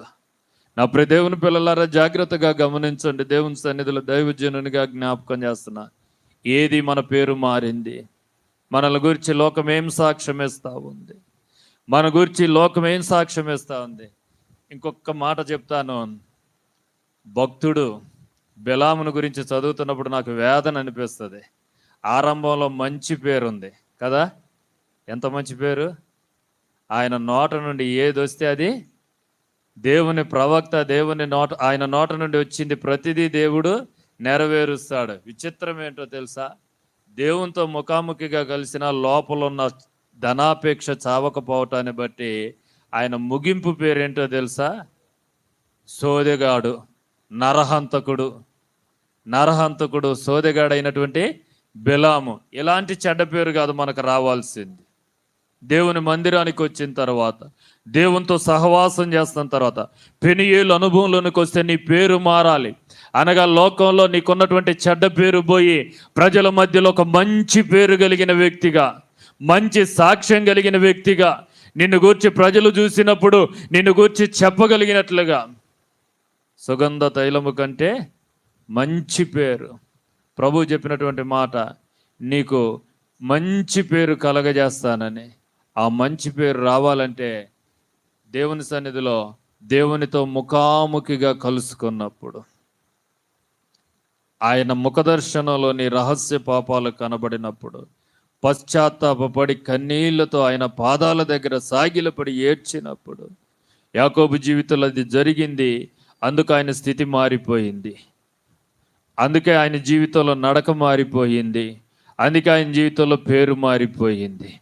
పశ్చాత్తాపడి ఏడ్చాడు. ముఖాముఖిగా ఆయన కలుసుకోవటం అంటే ఆయన ముఖకాంతిలో మన రహస్య పాపాలు కనబడతా ఉన్నప్పుడు, ఆయన వాక్యపు వెలుగులో మన బలహీనతలు బయలుపరచబడతా ఉన్నప్పుడు, హృదయంలోనికి ఆ మాటలు చొచ్చుకొని వస్తూ ఉన్నప్పుడు, కన్నీళ్లతో ఆయన పాదాల మీద పడి ఆ యాకోబు ఎలాగైతే దేవుని దూతను బ్రతిమిలాడాడో అలాగ మనం బ్రతిమిలాడి పశ్చాత్తాపడితే, కన్నీళ్లతో మన పాపాలను ఒప్పుకుంటే ఈ 3 మార్పులు మన జీవితంలో కలుగుతాయి. ఈ 3 మార్పులు యాకోబు జీవితంలో కలిగాయి. యాకోబు జీవితంలో కలిగాయి గనుక యాకోబు ఎక్కడికి వెళ్ళినా, పెనుయేలు నుండి యాకోబు బయలుదేరితే ఎక్కడికి వెళ్ళినా చుట్టుపక్కల వారి శత్రువులందరి మీదికి దేవుని భయం వచ్చింది. దేవుడే వ్యాజ్యమాడటం మొదలుపెట్టాడు. దేవుడే వారికి సంరక్షణ ఇవ్వటం మొదలుపెట్టాడు. దేవుడే ఆయనను అన్ని విషయాల్లో ఆశీర్వదించి శత్రువుల గవినిని స్వాధీనం చేసుకునేటట్లుగా, శత్రువుల యొక్క గవినిని స్వాధీనం చేసుకునేటట్లుగా, ఆయన పేరు శాశ్వతంగా ఈ భూమి మీద నిలిచిండేటట్లుగా యాకోబును ఇశ్రాయేలుగా చేసి, ఇశ్రాయేలే ఒక దేశంగా ఈ భూమి మీద నిలబడేటట్లుగా చేశాడు. హల్లెలూయా. నా ప్రియ దేవుని పిల్లలారా, ఈ మధ్యాహ్నం దైవజనునిగా జ్ఞాపకం చేస్తున్నా, నువ్వు బేతేలు అనుభవంలోకి వచ్చి 10 సంవత్సరాలు అయిందో, 5 సంవత్సరాలు అయిందో, 6 సంవత్సరాలు అయిందో, 50 సంవత్సరాలు అయిందో నేను అడగట్లేదు. పెనుయేలు అనుభవంలోకి వచ్చి ఎంతకాలం అయింది? పెనుయేలు అనుభవంలోనికి వస్తే ఈ 3 మార్పులు నీలో కనబడాలి. నీ స్థితి మారాలి, నీ నడక మారాలి, నీ పేరు మారాలి. స్థితి మారటం అంటే ఆస్తిపాస్తులు వచ్చి పడటం కాదు. ఆస్తిపాస్తులు వచ్చి పడటం కాదు. నీ స్థితి మారటం అంటే ఇంతకుముందు చీకట్లో నడిచావు, ఇప్పుడు నీలో చీకటి అనేది కనపడకూడదు. నీ శత్రువులు నిన్ను గూర్చి ఒక మాట చెప్పటానికి కూడా వారికి భయం కావాలి. అమ్మో, అలాంటి నీతిమంతుని జోలికి పోకూడదు, అలాంటి నీతిమంతురాలి జోలికి పోకూడదు అన్న భయం వారి మీదకి రావాలంటే తప్పకుండా నీలో ఉన్న చీకటి కార్యాలన్నీ విడిచిపెట్టాలి. 20 సంవత్సరాలైనా ఈరోజు మన బ్రతుకుల్లో క్షేమాభివృద్ధి కావట్లేదు, క్షీణతే కలుగుతూ ఉంది. 10 సంవత్సరాలు, 5 సంవత్సరాలు, 4 సంవత్సరాలు అయినా మన బ్రతుకులో క్షేమాభివృద్ధి అనేది కనబడట్లేదు. కారణం ఏంటంటే పెనుయేలు అనుభవంలోకి రావట్లేదు, బేతేలు అనుభవంతో సంతృప్తి పడుతున్నాం. మందిరంలోకి వచ్చాం, సంఘం మారాం, మతం మారాం, కులం మారాం అన్నట్టుగానే సంబరపడిపోతున్నాం. కానీ దేవుడు ఏ మార్పు అయితే నీ జీవితంలో కోరుకుంటున్నాడు, ఆ పెనుయేలు అనుభవంలోనికి నువ్వు రాగలిగితే, నేను అంటాను, ఆ అనుభవంలోకి నువ్వు రాగలిగితే నిన్ను బట్టి అనేక జనములు భూమి మీద ఆశీర్వదించబడతాయి. యాకోబును బట్టి ఆశీర్వదించబడ్డాయి. యాకోబు ఎక్కడికి వెళ్తే అక్కడ దీవెనే. ఐగుప్తు రాజైన ఫరో వచ్చి, అయ్యా నన్ను దీవించు, నన్ను ఆశీర్వదించని యాకోబు కాళ్ళ దగ్గర మోకాళ్ళుని ప్రార్థించమని బ్రతిమలాడినట్లుగా పరిశుద్ధ గ్రంథం, గనులైనటువంటి వారు సైతం యాకోబు దగ్గరకు వచ్చి సాగిలపడినటువంటి స్థితి. నా ప్రియ దేవుని పిల్లలారా, ఈ రాత్రి దైవజనునిగా జ్ఞాపకం చేస్తున్నాను, నేను ప్రకటిస్తున్న దేవుడు పక్షపాతి కాదు. యాకోబుని ఇశ్రాయేలుగా మార్చి ఇశ్రాయేలును గొప్ప జనాంగంగా చేసిన దేవుడు నిన్ను నన్ను కూడా అలాంటి గొప్ప జనాంగంగా గొప్ప స్థితిలో ఉంచడానికి ఆయన సమర్థుడు. ఇది జరగాలి అంటే బేతేలు అనుభవంతో సంబరపడిపోవటం కాదు, బేతేలు దాకా రావటం మంచిదే. బేతేలుకు వచ్చాక కూడా ఇంకా పెనుయేలు అనుభవంలోనికి రాకుండా ఏ చీకటి కార్యాలు నీ జీవితంలో ఉన్నాయో, ఏ మోసయుక్తమైన కార్యాలు నీ జీవితంలో ఉన్నాయో, ఏవి దేవునికి అయిష్టకరమైన నడకలో నీ ఇష్టానుసారంగా ప్రవర్తిస్తున్నటువంటిది నీ జీవితంలో ఉందో, వాటినన్నిటిని విడిచిపెట్టి నీ కొరకై కలువరి సిలువలో ప్రాణం పెట్టిన యేసయ్య పాదాలు పట్టుకొని బ్రతిమలాడదాం. అట్టి కృప దేవుడు మనందరికీ దయచేయునుగాక. ఆమేన్. దయచేసి మోకరించుదాం, ప్రార్థన చేసుకుందాం. దయచేసి మోకరించుదాం, ప్రార్థన చేసుకుందాం. ప్రభునందు ప్రియమైనటువంటి దేవుని బిడలారా, కొద్ది నిమిషాలు మన హృదయాలను తెరుద్దాం. మందిరంలోనికి వచ్చాం, సంవత్సరాలు గడిచిపోతా ఉంది. సంవత్సరాలు గడిచిపోయినా కూడా మన బ్రతుకులో ఎక్కడ వేసిన గొంగలి అక్కడే అన్నట్లుగా మన బ్రతుకులో ఏమీ క్షేమాభివృద్ధి చూడలేకపోతున్నాం. భౌతికంగా ఆశీర్వాదాలు చూస్తున్నామేమో, కానీ ఎక్కడో వెలితనేది కనబడతానే ఉంది. అది మన అంతరాత్మ మనకు బోధిస్తానే ఉంది. దేవుడు కోరుకున్నట్లుగా అలాంటిది దేవుడు నీకు వాగ్దానం చేసిన దానిని నీ జీవితంలో సంపూర్ణముగా అనుభవించలేని పరిస్థితి నీ బ్రతుకులో ఇంకా ఉండిపోయింది.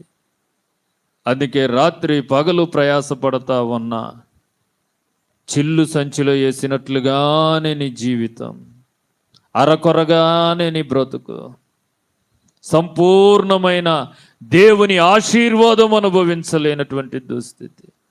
తరచుగా వాడి చేతిలో వీడి చేతిలో మోసపోతున్నట్లుగా, పగటి ఎండకు రాత్రి కురియు మంచుకు క్షీణించిపోయినట్లుగా, కనులకు నిద్ర దూరం అయిపోయినట్లుగా, దుఃఖము బాధ కన్నీళ్ళే అన్నపానాలుగా మిగిలిపోతున్నట్లుగా మందిరానికి వచ్చిన నా పరిస్థితులు ఏమీ మార్పు కలగట్లేదయ్యా. ఎందుకో తెలుసా? మందిరానికి వచ్చావు, బేతేలులోనికి వచ్చావు, కానీ పెనుయేలు అనుభవంలోనికి నువ్వు రావటం లేదు. మనుషుల వైపే చూస్తున్నావు కానీ దేవుని వైపు చూడటం లేదు.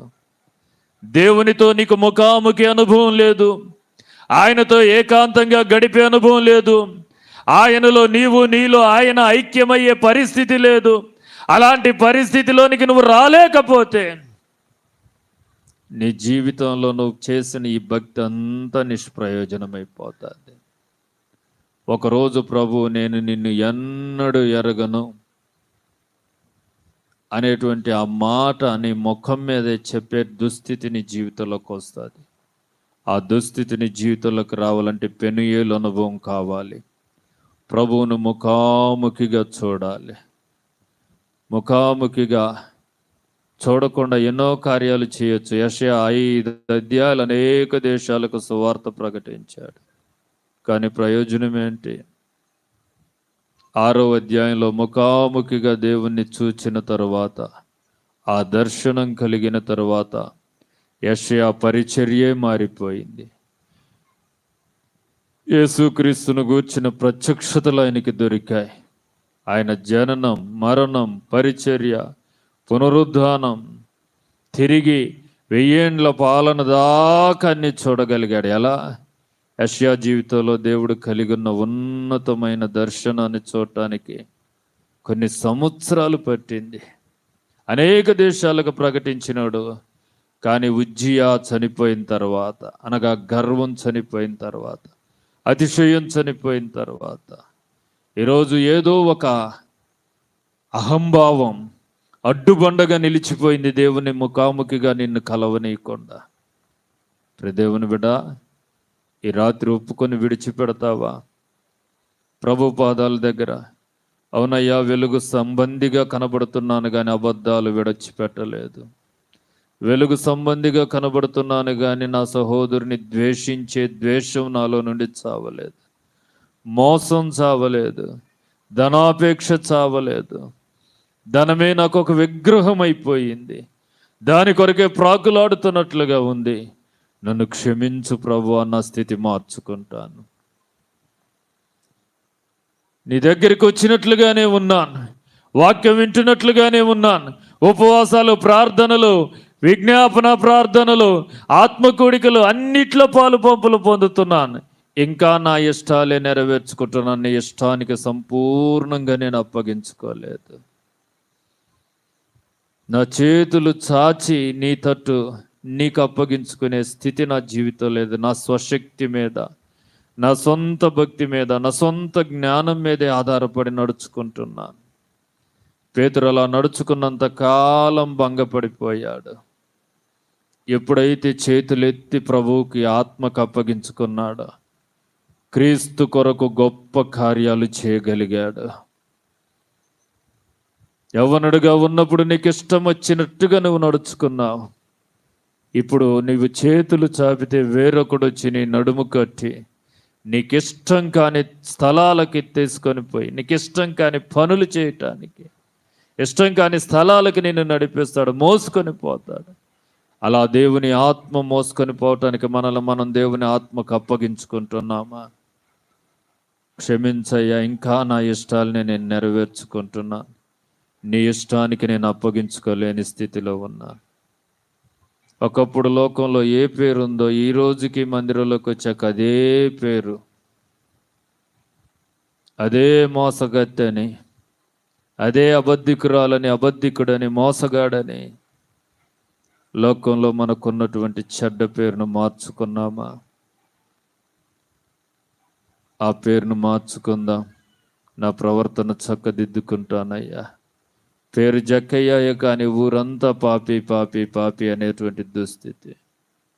ఈరోజు క్రైస్తవులమే కానీ ఆ చెడు మాటలు, ఆ చెడు సాక్ష్యమే మనల గురించి లోకం చెప్తున్నటువంటిది. ఆ చెడ్డ పేరు కలిగినటువంటి వారంగే బ్రతుకుతున్నటువంటి దుస్థితి. ఒప్పుకుందాం. ప్రభువా, నన్ను క్షమించయ్యా. ఈ రోజు నుంచి నీ నామానికి అవమానకరంగా అలాంటి చెడు పేరు నా జీవితంలో ఉంచుకోనయ్యా. నా ప్రవర్తన చక్కదిద్దుకుంటాను. నా ఇష్టం కాదు, నీ ఇష్టానుసారంగానే నేను నడుస్తాను. చీకటిలో కాదు నాయన, నీ వెలుగులోనే ఇదిగో ద్వేషాన్ని విడిచిపెట్టి, అబద్ధాలను విడిచిపెట్టి, మోసాలు విడిచిపెట్టి, ధనాపేక్షను విడిచిపెట్టి, శరీర కార్యాలను విడిచిపెట్టి నీ వెలుగుగా ఈ లోకంలో నేను బ్రతుకుతాను ప్రభువా. నా సత్క్రియలనే వెలుగును లోకంలో నేను కనబరుచుతాను. నన్ను ఆ రీతిగా సిద్ధపరచు ప్రభువా అని కలువరి సిలువలో మన కొరకు ప్రాణం పెట్టిన యేసయ్య పాదాలు పట్టుకొని బ్రతిమలాడుదాం. మన పాపాన్ని మనం ఒప్పుకుంటే ఆయన నమ్మదగిన వాడు, నీతిమంతుడు గనుక మనల్ని క్షమించి ఆ పెనియేలు అనుభవంలో నుండి మన జీవితాలను ఆశీర్వాదకరంగా మారుస్తాడు. ప్రార్థన చేసుకుందాం. మహాపరిశుద్ధుడా, ఘనమైన తండ్రి, మీ పరిశుద్ధ నామాన్ని బట్టి మీకు వందనాలు.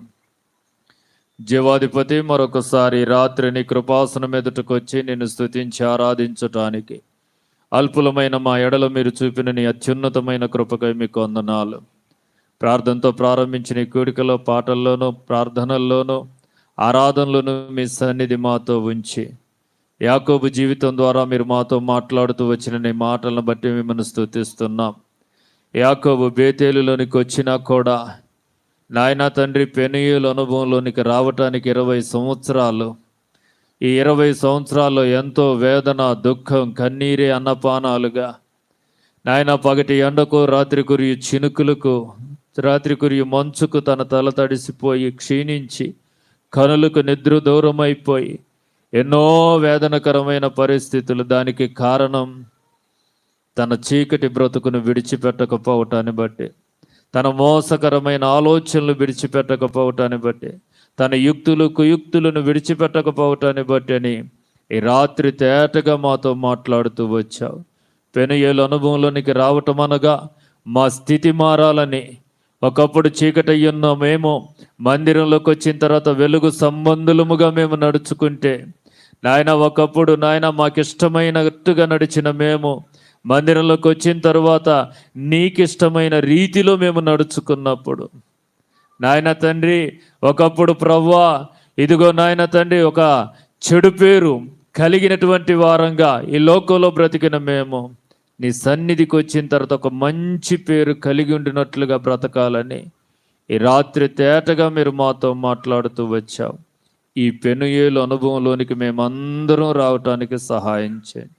మా స్థితి మార్చుకోవటానికి, మా నడక మార్చుకోవటానికి, నాయన మా పేరు కూడా మారునట్లుగా మా ప్రవర్తనను చక్కదిద్దుకోవటానికి మీ కృప మాకందరికీ సమృద్ధిగా దయచేయండి. ప్రకటించబడిన నీ మాటలు ప్రతి హృదయంలో ఫలింపచేయండి. ఈ స్థలంలో జరుగుతున్న ఉపవాస ప్రార్థనలను మీ చేతులకు అప్పగిస్తున్నాం. పిల్లలు 50 దినాలు నడుం కట్టుకొని ఉపవసించి పగలు రాత్రి నీ మందిరములో ఇంటింట కూడి ప్రార్థిస్తుండగా నాయనా నీ బలమైన హస్తం చాపి నీ భీకరమైన కార్యాలు జరిగించండి. ఈ 50 దినాలలో పెనుయేలు అనుభవంలో వారి స్థితులలో ఒక గొప్ప మార్పు కలిగి నీ దర్శనం కలిగిన వారిగా, ఓ రూపాంతర అనుభవం కలిగిన వారిగా మీరు మలచు. నీ మహిమతో నింపండి, నీ కృపతో నింపండి. నాయన పరిచర్య చేస్తున్న దాసుని, తన కుటుంబాన్ని, తనకిచ్చిన దర్శనమును సంపూర్ణంగా నెరవేర్చడానికి కావలసిన సమృద్ధి అయిన కృప మీరు దయచేయండి. సంఘంలో బలహీనులుగా ఉన్న బిడ్డలను ముట్టండి ప్రభువా. వ్యాధిగ్రస్తులను విడిపించండి, రోగులను స్వస్థపరచండి. నాయనా తండ్రి, శత్రు కార్యాల చేత పీడింపబడుతున్న వారందరికీ నజరేయుడైన యేసు నామములో విడుదల దయచేయండి. సంపూర్ణమైన విమోచనని పిల్లలకు మీరు అనుగ్రహించండి. ఈ ఆశీర్వాదము నొంది ప్రతి కుటుంబం నిత్యము నీ సన్నిధిలో నిలిచుండే కృపను అనుగ్రహించండి. మీరు మాకు ఇచ్చిన ఈ పరిచర్య సహవాసాన్ని బట్టి నేను స్తుతిస్తాను. మరలా రేపటి నుండి రాబోతున్న నీ సేవకులందరినీ మీ చేతులకు అప్పగిస్తాను. నాయన నీ బలమైన అభిషేకం వారి మీద ఉంచి, వారి నోట అగ్ని వంటి మాటలు వారిలో ఉంచి ప్రభా, వారు మాట్లాడుతుండగా ఎమ్మాయి గ్రామానికి వెళ్ళినటువంటి శిష్యుల హృదయాలు మండినట్లుగా నీ దాసుల నోట నుండి నీవు మాట్లాడి వారి హృదయాలను మండింపజేయమని బ్రతిమాలుచు. మీరే కార్యం జరిగించి మేము ఓ గొప్ప ఉజ్జీవం ఈ ఉపవాస ప్రార్థనల ద్వారా ఈ సంఘములోని, పరిసర ప్రాంతంలోని పరిచర్యల్లోనూ మీరు జరిగించి మహిమ పొందమని ఈ రాత్రి మరొకసారి మమ్మల్ని అందరినీ మీ కరములకు అప్పగించుకుంటూ నీ మహిమతో మమ్మల్ని నింపి వాడుకొనమని, అల్పుడనైన నేను కూడా బిడల మధ్యలో చేసిన పరిచర్యను ఫలవంతంగా మార్చమని యేసు పరిశుద్ధ నామములు అడిగి వేడుకొంచున్నాము తండ్రి. ఆమేన్.